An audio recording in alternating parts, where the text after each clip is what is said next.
Cher maître, permettez-moi de vous présenter mon travail intitulé Profil ganglionnaire des microcarcinomes papillaires thyroïdiens, efficacité de l'irathérapie. Durant cette présentation, je vais suivre le plan IMRAD. En guise d'introduction, le microcarcinome papillaire thyroïdien est un cancer différencié de la thyroïde de souche folliculaire de taille inférieure ou égale à 1 cm. Il est considéré comme une entité à part, de pronostic généralement excellent, avec une survie à 15 ans sans maladie estimée à 99%. Toutefois, des formes fatales existent avec des métastases ganglionnaires et viscérales. La stratification du risque prend en compte le statut ganglionnaire initial qui est le facteur de risque le plus prédictif de récidive loco-régionale et peut basculer le risque de rechute de faible à intermédiaire, voire élevé. L'irathérapie reste un sujet de controverse. L'objectif était d'évaluer l'impact du profil ganglionnaire sur l'efficacité de l'irathérapie. Nous avons mené une étude rétrospective, descriptive et pronostique au service de médecine nucléaire de l'Institut Salah Azaïs, s'étalant sur une période de 9 ans.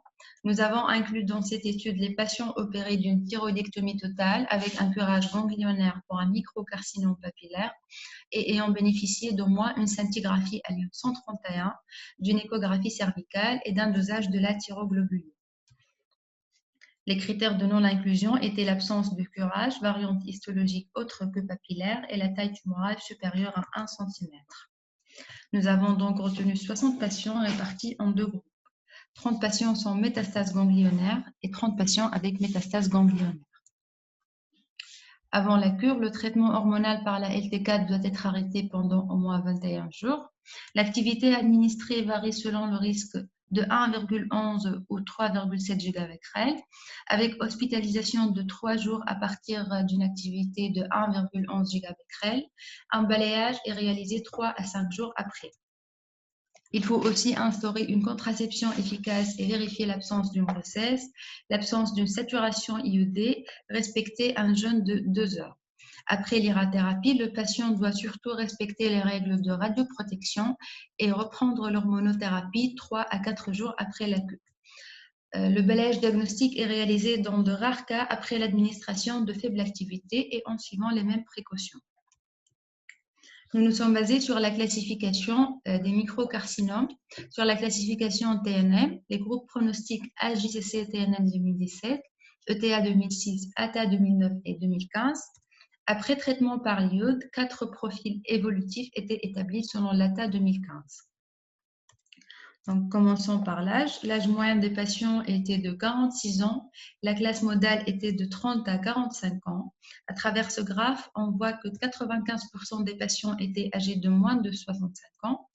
Une prédominance féminine était notée dans les 2 groupes, mais plus marquée dans le groupe N0. La circonstance de découverte la plus fréquente était le nodule thyroïdien pour le groupe N0 et l'adénopathie cervicale pour le groupe N1.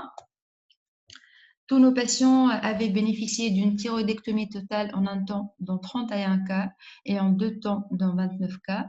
Elle est souvent indiquée afin de faciliter le suivi et quand l'irathérapie est indiquée. L'évidement ganglionnaire central était pratiqué chez tous les patients. Il était bilatéral dans 63% des 2 groupes. Le curage fonctionnel était pratiqué dans 4 cas du groupe N0 et 18 cas du groupe N1.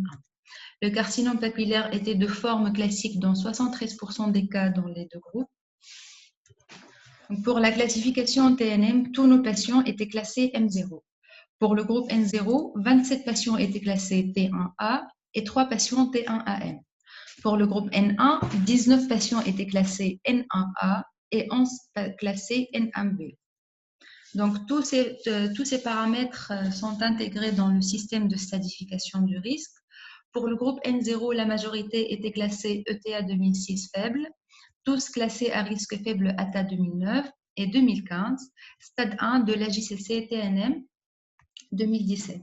Pour le groupe N1, tous les patients étaient à risque élevé selon le TA 2006, la majorité était à risque intermédiaire ATA 2009 et 2015, et stade A selon la JCC TNM 2017.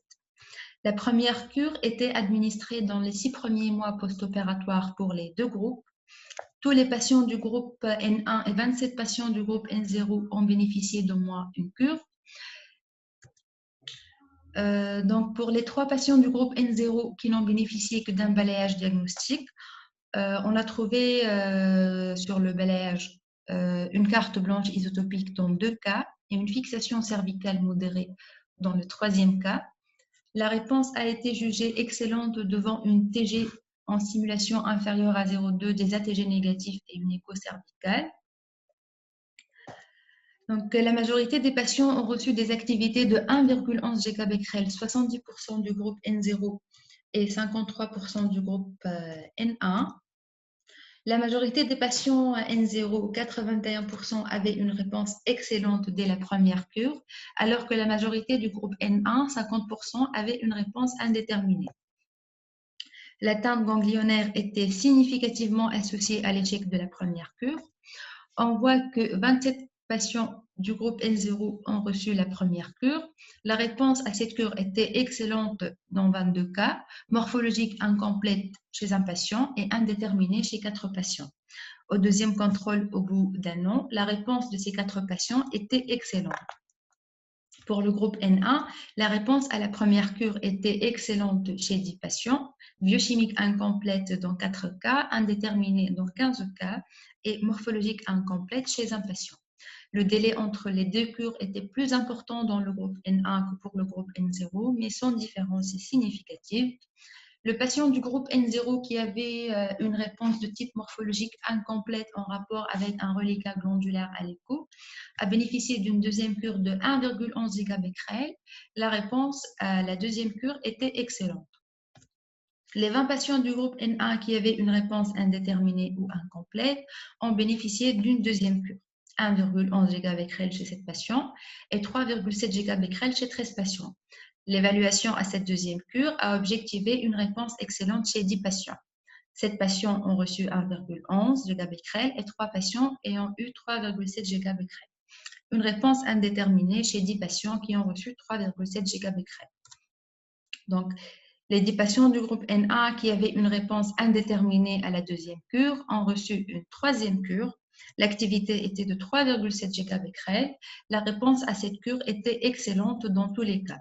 La rémission était obtenue avec une activité de 1,11 Gb/Bq chez 86,6% du groupe N0 et pour une activité minimale de 3,7 Gb/Bq pour 33% du groupe N1. L'activité cumulée pour la rémission était plus élevée dans le groupe N1 avec une différence statistiquement significative. Le délai moyen pour la rémission était statistiquement plus élevé dans le groupe N1. La complication de l'irathérapie rapportée était la sécheresse buccale chez la majorité des patients des 2 groupes. Donc, suite au traitement isotopique, tous les patients ont été mis sous traitement par la LT4 avec TSH ajusté selon le risque. Aucun patient n'a bénéficié d'une radiothérapie externe. Aucune réfraction à l'iode n'était notée. Tous les patients étaient suivis régulièrement. La réponse était excellente chez tous les patients. Aucun décès par cancer et aucune récidive n'ont été notés. Donc, pour conclure, les microcarcinomes papillaires thyroïdiens sont des tumeurs réputées de bon pronostic, considérées comme indolents dans la majorité des cas. Toutefois, leur diagnostic et leur prise en charge restent complexes du fait du polymorphisme de leur présentation clinique et de leur évolution. L'irathérapie n'est pas démunie d'effets secondaires. Il faut alors éviter le surtraitement qui ne réduit ni le risque de récidive ni celui des métastases. Au terme de nos résultats, nous avons objectivé que l'atteinte ganglionnaire était significativement associée à un délai moyen et à une activité cumulée pour la rémission plus importante. Nous recommandons par conséquent une irathérapie en cas de métastase ganglionnaire. Les activités peuvent atteindre 3,7 Gb/Bq. Merci pour votre attention.